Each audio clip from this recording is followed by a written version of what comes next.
देखो ध्यान से देखो, फुल बॉडी हार्नेस हो गया। Yes sir. Full body harness का मतलब क्या है पता है आपको? पूरा सब।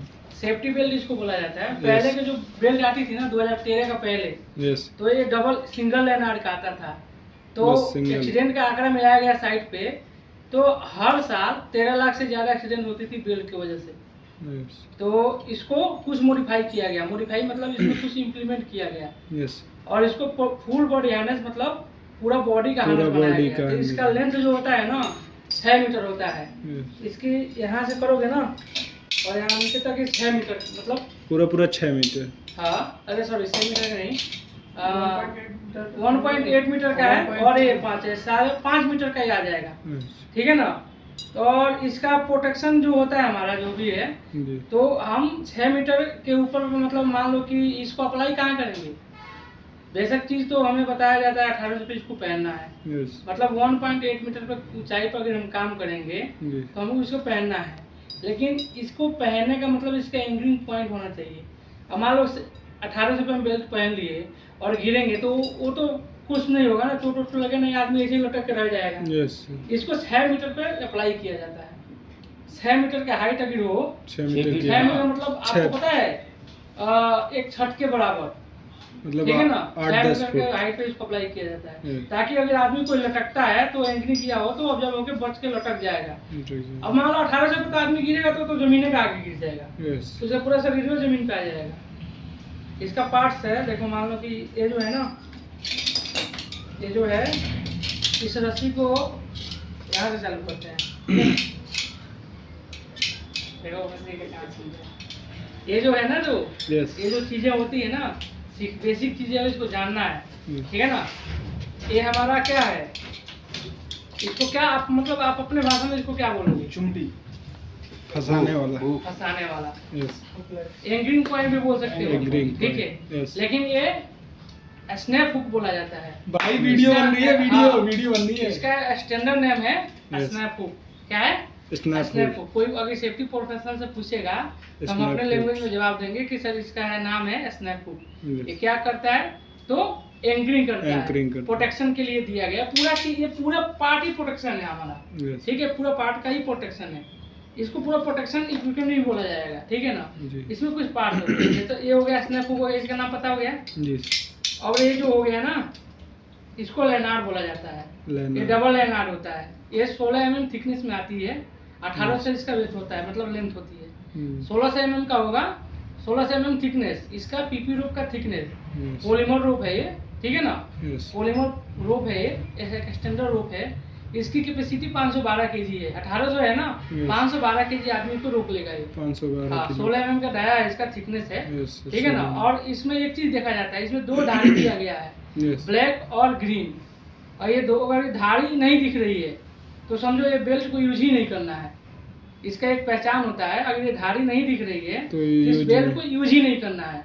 मान लो कि कई बार क्या रगड़ने से, पहनने से 1-2 साल पुराना, 3 साल पुराना होने के बाद से ये धागे जब ये धागी मिटेगी तो इसका एक्सपेंस कम हो जाएगा और इसकी मजबूती कम हो जाएगी और ये खराब होगा। इसको रिजेक्टेड माना जाएगा। कहीं भी इंस्पेक्शन कोई करेगा तो देखेगा, कोई सेफ्टी प्रोफेशनल देखेगा तो इसको रिजेक्ट कर देगा। तो एक इसका पहचान है रिजेक्ट करने का, ठीक है ना। तो ये 1800 का होता है, 1.8 मीटर का होता है, ठीक है ना। अब आगे तुम्हारा इसमें कोई ऐसी रस्सी आ जाए, मतलब नहीं, अपने से अलग से व्हाइट कलर की है आ जाए, हम अलग से कोई इसमें रोक नहीं लगाएंगे। अच्छा। जो मैन्युफैक्चरिंग हमारी कंपनी दे के देती है, जैसे इसका मैन्युफैक्चरिंग कंपनी उद्योगी, यहाँ लिखा है ना उद्योगी। अगर ये जो बना के दी है, इसका जो स्टैंडर्ड है, तो ये पूरा नाप तोड़ चेक करके, ट्राई करके, टेस्ट करके हमको दे रही है। इसका भी सर्टिफाइड होता है। अगर इससे कोई मरता है ना तो इस कंपनी के ऊपर केस हो सकता है, लीगल नोटिस जा सकती है, कंपनी बैन हो सकती है और कंपनी को भारी नुकसान हो सकता है, ठीक है ना। तो ये जो ब्रांड है इडोगी, या आईएसओ से स्टैंडर्ड सर्टिफाइड है। आईएसओ गवर्नमेंट होता है, जो 4000 बता रहे थे ना सर, जो ऑडिट करना है, उसका ये ऑथराइज है और ये सर्टिफाइड है। 2015 में पूरा सर्टिफिकेट मिला होगा, ठीक है ना, इसका ऑडिट में। तो ये मतलब सर्टिफाइड कंपनी है, हम इसको अप्रूव कर रहे हैं, ये सेफ है, कोई गलत नहीं है इसमें। और ये इसमें आ जाते हैं शॉक ऑब्जर्वर। ये बहुत अहमियत वाला काम करता है। ये रेस्क्यू के लिए दिया गया है। आदमी को रेस्क्यू करता है ये। रेस्क्यू कर। पहले जो बेल आती थी ना, आदमी लटकता था, तो देखे हो ना कि बॉल को जब फेंकते हो तो जितना बॉल लगता है उतना कई गुना इतनी गति से नीचे आ जाता है। नीचे आ जाता है। तो आदमी का विब्रेटर क्या होता है कि ऊपर से गिरने पे ज्यादा हो जाती है ना, तो ज्यादा होने की वजह से क्या होता है कि ये बेल्ट टूट सकता है। तो इसको 1.8 मीटर का ये भी लगा दिया शॉक ऑब्जर्वर कि कहीं कोई बंदा गिर गया तो आराम से खोल के धीरे धीरे कर करके बॉडी को कंट्रोल करके रोक लेगा। आदमी की वेट कितनी होगी? 100 केजी से ज्यादा होगी नहीं, 80-85 केजी होगी। और 80-85 पे यदि वो गिर रहा है तो उसका गुरुत्वाकर्षण 2 गुना 3 गुना हो जाएगा। कौन सा ब्रेक लगता है? 19 पॉइंट कितना लगता है? 9.8 का ब्रेक कैलकुलेशन किया जाता है, 2 गुना 3 हो जाएगा।